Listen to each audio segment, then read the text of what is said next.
बड़े बड़े ओहदों पे बैठे हुए लोग छोटेपन पर उतर आएं तो फिर वो कुछ होता है जो इस्लामाबाद के एक मारूफ इलाके में पाकिस्तान तहरीक इंसाफ के मरकजी सेक्रेटरी इत्तलाआत रऊफ हसन के साथ हुआ। बड़े बड़े ओहदों पे बैठे सब लोग इस वाक़े की मजम्मत कर रहे हैं, लेकिन अंदर से इस वाक़े ने इन्हें भी खौफ ज़दा कर दिया है। जो आज रऊफ हसन के साथ हुआ है वो कल को इनके साथ भी होगा, जिन पर ये शक किया जा रहा है कि उन्होंने 4 मर्दों को ख्वाजा सराओं के रूप में भेजा और एक उम्र रसीदा शख्स पर हमला कराया, जिसका कसूर सिर्फ ये था कि उसने चंद रोज़ कबल एक प्रेस कॉन्फ्रेंस के जवाब में प्रेस कॉन्फ्रेंस की और तल्ख लहजे में ऐलान किया कि उनकी जमात पिछले साल 9 मई के वाक़यात की जिम्मेदार नहीं है, लिहाजा उन वाक़यात पर कोई माफ़ी नहीं मांगेगी। इस प्रेस कॉन्फ्रेंस के बाद रऊफ हसन के कुछ साथियों का ख्याल था कि इन्हें मोहतात रहना चाहिए। मुस्लिम लीग नून के रहनुमा ख्वाजा मोहम्मद आसिफ के साथ मार्च 2018 में एक वाक़या पेश आया था जो साफ बता रहा था कि पाकिस्तान की सियासत में जानबूझकर नफरत का जहर घोला जा रहा है और जहर घोलने वाले सियासतदानों को आपस में लड़ाकर अपने ज़ाती मुफादात की तकमील कर रहे हैं। ख्वाजा मोहम्मद आसिफ उस वक्त वज़ीर ख़ारिजा थे और उन पर दबाव था कि वो नवाज शरीफ से ऐलान ला तौल्की कर दें। ख्वाजा साहब नवाज शरीफ का साथ छोड़ने के लिए तैयार नहीं थे, लिहाजा सियालकोट में मुस्लिम लीग नून के एक वर्कर्स कन्वेंशन में उनके चेहरे पर स्याही फेंक दी गई। मकसद सिर्फ ये पैगाम देना था कि अगर हमारी बात नहीं मानोगे तो तुम्हारी सियासत पर स्याह धब्बे लगा देंगे। इस वाक़े से अगले ही रोज़ लाहौर में एक तकरीब के दौरान नवाज शरीफ पर जूता फेंका गया। इन दोनों वाक़यात की जिम्मेदारी एक मजहबी तंजीम पर डाली गई। कुछ दिनों बाद उस वक्त के वज़ीर दाखिला एहसन इकबाल को नारोवाल में गोली मार दी गई। गोली उनके बाजू को चीरती हुई पेट में पेवस्त हो गई। उनकी जान बच गई, लेकिन उनका बाजू आज भी नॉर्मल नहीं। उन पर हमला करने वाले नौजवान का ताल्लुक भी एक मजहबी तंजीम से बताया गया। इन तमाम वाक़यात का मकसद मुस्लिम लीग नून पर दबाव डालना था। मुस्लिम लीग नून की हुकूमत नवंबर 2017 में फैज़ाबाद धरने के बाद से मुसलसल दबाव में थी।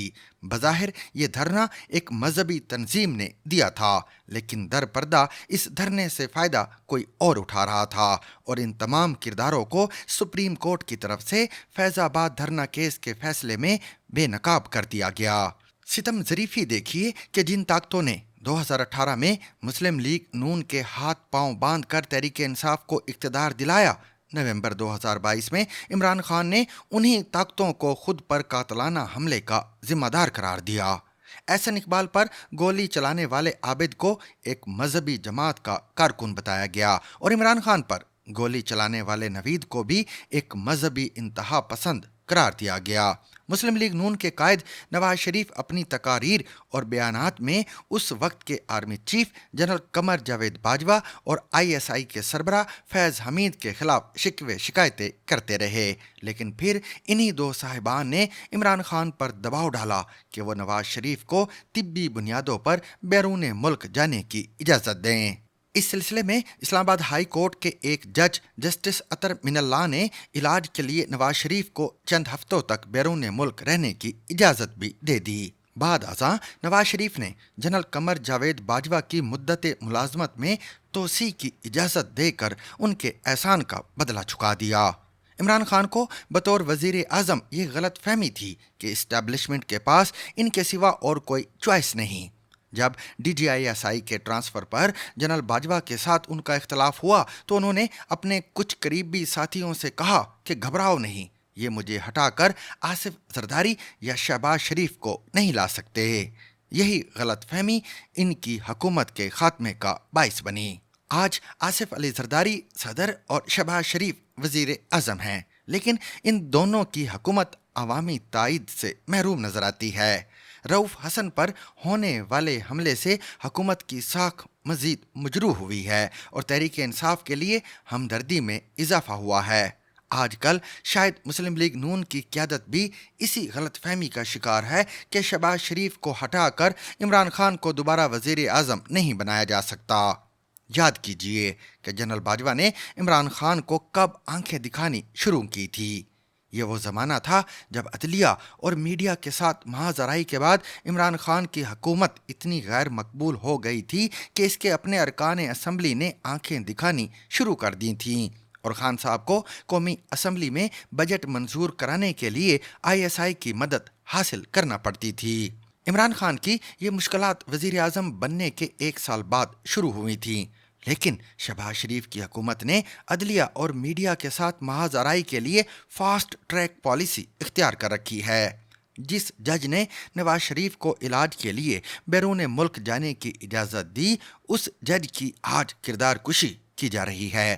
وہ مریم نواز جو عمران خان کے دور حکومت میں یہ فرمایا کرتی تھیں کہ میڈیا کا گلا گھونٹنے کا مطلب پاکستان کا گلا گھونٹنا ہے، آج میڈیا کی سب تنظیمیں ان کے خلاف احتجاج کر رہی ہیں کیونکہ انہوں نے ہتک عزت کے نئے قانون کے نام پر میڈیا کا گلا گھونٹنے کی کوشش کی ہے۔ یہ عجیب قانون ہے۔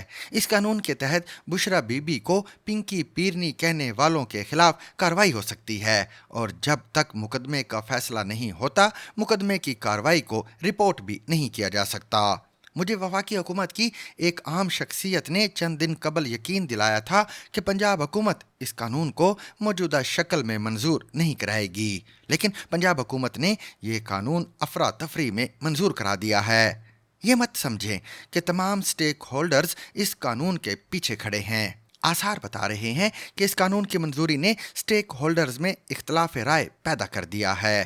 رؤف حسن پر حملے نے بھی سٹیک ہولڈرز کو پریشان کر دیا ہے اور وہ ایک دوسرے کی طرف سوال بھری نظروں سے دیکھ رہے ہیں۔ سوچنے کی بات یہ ہے کہ رؤف حسن پر حملے کا فائدہ کسے ہوا ہے؟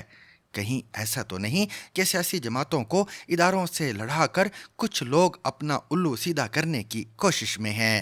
صرف اتنا پتہ کر لیں کہ فیض آباد دھرنا کمیشن کی رپورٹ سے کون خوش ہے اور کون ناخوش۔ یہ وہ لوگ ہیں جو کبھی سیاستدانوں کے چہروں پر سیاہی پھینکتے ہیں، کبھی ان کے چہرے پر بلیڈ مارتے ہیں، انہیں آپس میں لڑاتے ہیں اور پھر بچ نکلتے ہیں۔ اب انہوں نے خواجہ سراؤں کا روپ دھار لیا ہے۔ انہیں بے نقاب کیے بغیر ہماری جمہوریت عوام کے لیے بے فیض رہے گی۔